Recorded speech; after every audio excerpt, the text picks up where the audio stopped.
સાબરકાંઠા અને અરવલ્લી જિલ્લાના પ્રવાસન સ્થળોના વિકાસ માટે કરવામાં આવશે વિકાસ સોસાયટીનું નિર્માણ।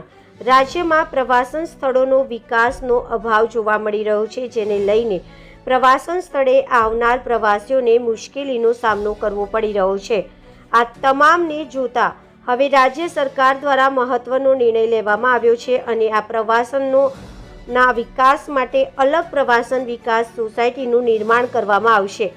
પ્રાપ્ત માહિતી મુજબ રાજ્યના સાબરકાંઠા અને અરવલ્લી જિલ્લાના પ્રવાસન સ્થળોના વિકાસ તેમજ સુવિધામાં વધારો કરવાના ધ્યેયથી પ્રવાસ વિકાસ સોસાયટીનું નિર્માણ થનાર છે, જેમાં નવા પ્રોજેક્ટ માટે વર્ષ દરમિયાન જિલ્લા દીઠ 9 થી 10 કરોડ સુધીની ગ્રાન્ટ ફાળવવાની જાહેરાત કરવામાં આવતા જિલ્લાના ઈડરગઢ, વિજયનગર, પોર્ટ શામળાજી, દેવની મોરી તેમજ હાંજરી સહિત વિકાસની શક્યતાઓ વધી છે।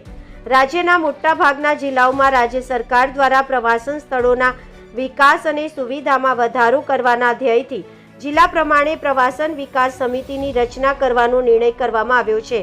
સરકારના આ નિર્ણયથી સાબરકાંઠા અને અરવલ્લી જિલ્લાના Idargadh, forest Polo, Poshina heritage zone, Shamlaji મંદિર, દેવની મોરી સહિતની નવા પ્રોજેક્ટ પસંદગીની પ્રક્રિયા વધુ સરળતાપૂર્વક બનવાની છે।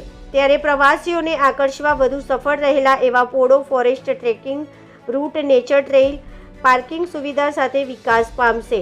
સાથે ઈડરગઢ તરફ જવાના માર્ગો પર માહિતી સાથેના બોર્ડ, રસ્તાઓની સુધારવા સહિતના કામોની ગતિ આવશે।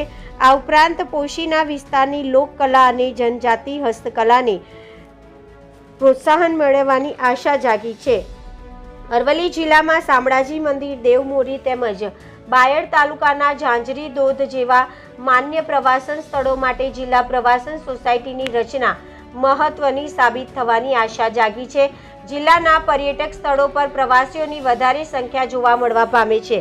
અત્યાર સુધી કહેવામાં આવતા વિકાસ માત્ર કાગળ પૂરતો હતો, સીમિત રહેતો હોવાનું પણ પુરવાર થયું છે અને લોકો દ્વારા આક્ષેપો પણ કરવામાં આવ્યા છે, પરંતુ હવે જિલ્લા પ્રમાણે સોસાયટીઓ બનવાથી વિકાસ યોજનાઓ માટે ઝડપી નિર્ણય, સ્થાનિક જરૂરિયાત મુજબ પ્રોજેક્ટ પસંદગી અને ફંડનો સદુપયોગ થવાનો યોગ્ય ટુરિઝમ મોડલ ઊભું થઈ શકે એમ છે।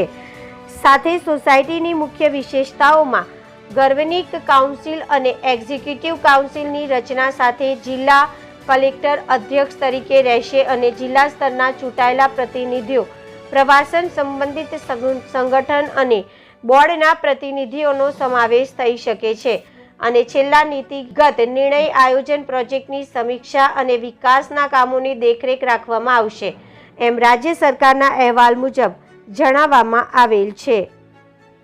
રિપોર્ટર જનક જાદવ, BN ન્યૂઝ ગુજરાતી, સાબરકાંઠા।